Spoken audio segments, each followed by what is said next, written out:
এদিকে দেখেন, এদিকে দেখেন। ঈমান যত বেশি হবে পাপ তত কম হবে। ঈমান যত কম হবে পাপ তত বেশি হবে তাহাজ্জুদ পড়লেও। ঈমান যত বেশি হবে পাপ তত কম হবে।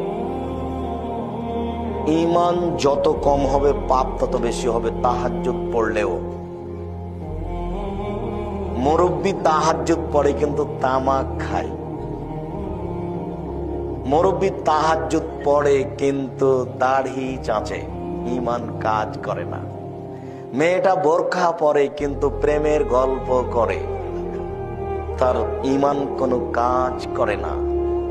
সম্মানিত দিনী ভাই বোন, বলছিলাম আপনার কথা একটা চলে এসেছে উপস্থিত বৈঠকের মুসলিম বোন। 4টা কাজ করলে জান্নাতের 8টি দরজা খোলা, যে কোনো দরজা দিয়ে ঢুকতে পারেন। আপনার জন্য জান্নাত সহজ। 1, সলাত খামসাহা, 5 ওয়াক্ত সালাত আদায় করতে হবে। 2, সমাত সাহারাহা, রমজান মাসের সিয়াম রোজা থাকতে হবে। 3, আতাত বালাহা, স্বামীকে মেনে চলতে হবে, তিতা লাগলেও মিঠা লাগলেও।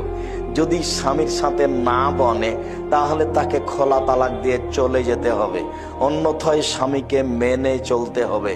4, আহসানাত ফারজাহা, জেনা থেকে বেঁচে থাকতে হবে। জান্নাতের 8টি দরজা খোলা।